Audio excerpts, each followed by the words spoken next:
the world will never be the same. Avengers EndGame is shattering records across the globe. Part of the journey is the end. Be a part of cinematic history. Avengers! Assemble. Avengers EndGame, now playing.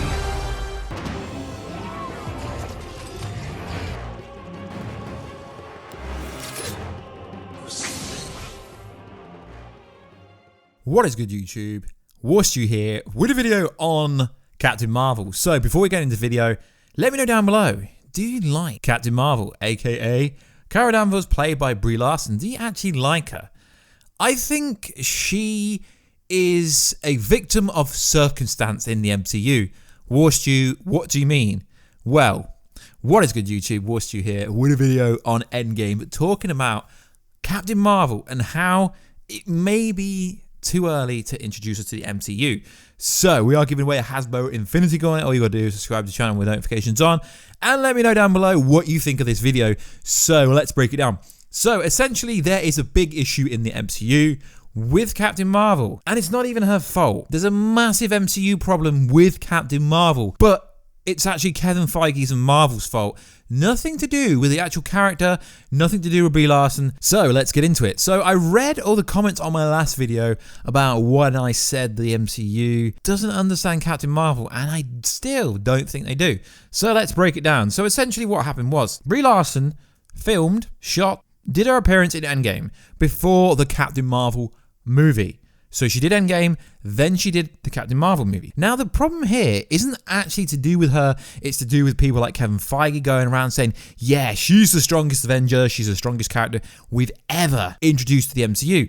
And I'm thinking, okay, cool bro, cool story bro, but the issue here is, Kevin Feige, if you're going to introduce Brie Larson as Captain Marvel, introduce a villain that is so overpowered, because the problem we had in EndGame and the problem that we had in her own movie was essentially, when it came down to it, Jude Law was the villain, right? And Ronan the accuser. She took him out so easily that it was like there was no villain. And the problem that we had in EndGame was the only way that Mr. Thanos, Mr. Pink, Mr. Mad Titan could overpower her was to take one of the stones and punch her in the face with it. She was too strong for anyone in EndGame, period. She took out the whole of Thanos' fleet, the Sanctuary 2, single-handedly. The MCU is not ready for someone of her caliber, someone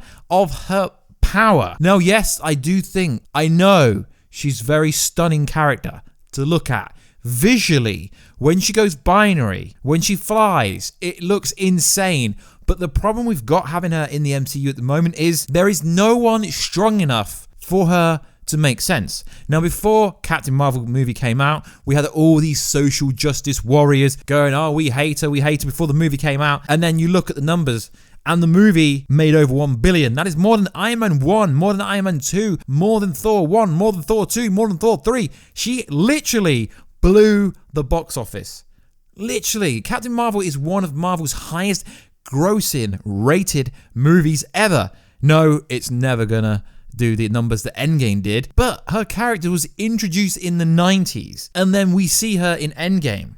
So realistically, should have they used her in EndGame? No. I really think they shouldn't have used her in EndGame. Why? She's too damn powerful. You've seen what she did to the Sanctuary 2. You've seen what she did to everyone. And for a split second, she destroyed Thanos until he got the Power Stone and punched her in the face. So like I said, the Captain Marvel character in the MCU is a victim of circumstances. Why? Like I said, yes, Phase 4, she's going to be the face of Marvel. A lot of people seem to think it's going to be Tom Holland, aka Spider-Man. Maybe, maybe not. We know Captain Marvel has a contract to 6 to 7 movies. We know Tom Holland's contract runs out after Spider-Man 3, which is only one more movie. So that is why we say Captain Marvel will be the face of Marvel. Yes, they did tee up the female Avengers. that for some reason has triggered a lot of people. For some reason. Even though when Captain America said, Avengers assemble, and it was literally every single character that was trying to defend Earth. You know, we even had Howard the Duck there. Howard the freaking Duck was there. But no, for some reason, people are angry because the female Avengers, including Wanda, including the Wasp, including every single female character, Okoye from Wakanda, from the Dorje Malaji. Yeah, I probably said that wrong. For some reason, the MCU is so clinical when it comes to female characters. Yes, we didn't get the Black Widow movie first before the Brie Larson movie, Captain Marvel movie. Yes, I know. But for some reason, I've been reading the headlines. There's a lot of people that are salty with the Avenger females literally in a shot for 5 seconds. Yes, they're teeing up A-Force, they're teasing up the female Avengers. But, like I say, guys, circumstances are wrong.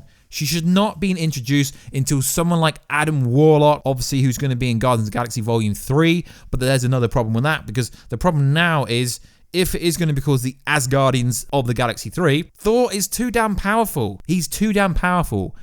Everyone on that team, except for Mantis, is weak, pretty much. Rocket just shoots.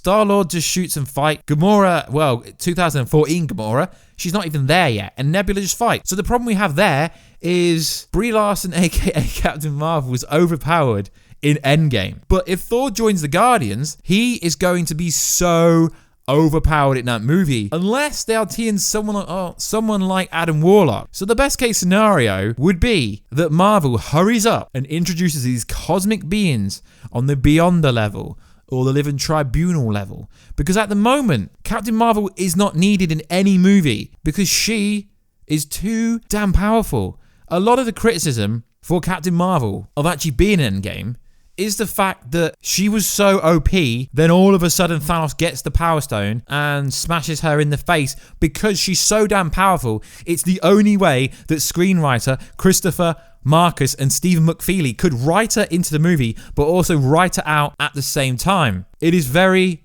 very interesting. It's the same thing with Scarlet Witch. Wanda was literally, she was about to kill Thanos, and then all of a sudden his Sanctuary 2 starts shooting at Scarlet Witch, so she loses focus and gets owned. The problem is, she is so damn powerful. Scarlet Witch has the same problem. She's too powerful, just like Thor, just like Captain Marvel. But in the Thor movie, it was different. There was Hela. Hela was so damn powerful that she smashed Mjolnir, or Thor's hammer, like it was nothing. Hela was so damn powerful. So in that movie, it made sense because Thor was hella strong, but the villain was even stronger. Now, the problem in EndGame was there was 30 Avengers, and all of a sudden Captain Marvel was destroying Thanos. Then all of a sudden, he grabs one of the stones randomly and punches her to get rid of her. Realistically, she would have came back and would have knocked him out pretty easily. But it is kind of frustrating that I've been through my comment section and all my Captain Marvel videos, and a lot of the criticism for Captain Marvel isn't really to do with her. In fact, a lot of the comments were very positive for her, seeing as how hard people went on her. People thought that they gave her enough screen time in this movie, but not too much, because obviously, like I said, it was a movie about the original Avengers. So if they threw Brie Larson, Captain Marvel into this movie, it would be ridiculous. So they had to depower her. I mean, look what they did to Hulk and Thor. Literally every superhero in Endgame and Infinity War were depowered. They made the Hulk look like a nobody. I mean, realistically, he did the snap. He should have regenerated instantly and his healing factor would have kicked in. But no, this is MCU logic. So if they're going to introduce these crazy, strong characters, then they need villains that can cope with them. If they're going to introduce Nova or any new characters like this, then it is pretty pointless unless they are willing to commit to having cosmic being villains. Now, I don't know what they're going to do with this Scarlet Vision series, because Scarlet Witch is so damn powerful. If there's going to be some kind of villain in this movie, TV show even, then they're going to have to be seriously OP. And I just find it ridiculous that there's a lot of criticism for a character that it was her first time playing this role. She filmed EndGame before she filmed the solo movie. So as she said, she had no idea what the character was in this movie. That's why if you compare EndGame, Captain Marvel, to Captain Marvel's solo movie to Captain Marvel, they are completely different. And yes, we dig the short hair. We really do dig the short hair. She looks so much nicer with the short hair. She is now the MCU queen. If you want to change my opinion, let me know down below, guys. So guys, let me know down below, is there a problem with Captain Marvel in the MCU, in EndGame, that isn't actually her problem? The problem is, she was criticized heavily before she came out for a few minor things that she said during interviews that had literally nothing to do with the actress's ability inside the movie. She's one of the few actors inside the MCU that has won an Oscar. I mean, seriously, everyone praises Robert Downey Jr., but has he won an Oscar? No. Obviously, Robert Downey Jr. should win one, but he hasn't. But I see a lot of comments saying she can't act, she's a social justice warrior, she's all this. I really don't think she is. And I think Marvel are going to struggle to advertise her because of the way they've introduced her prematurely. They should have held back until the cosmic phase, until phase 4. Because like I said, she got depowered in the most non-logical way because they had nothing planned for her. It was almost like they put her in the movie because she had to be in the movie, which is very interesting. So guys, like always, let me know, do you hate Brie Larson? Do you like Brie Larson? Do you like Captain Marvel? The comments were pretty positive last time we spoke about Captain Marvel on this channel. So let me know, does the MCU understand Captain Marvel? Does the president, Kevin Feige, understand Captain Marvel? If Kevin Feige ever listens to this video, which is pretty much confirmed he won't, then I honestly think they made a mistake by introducing Captain Marvel too early into the MCU without setting up crazy strong villains that can go toe-to-toe with her. The biggest flaw I had with her own movie was there was no villain. The Kree, the Skrull, they were all too weak for her. She's just too OP.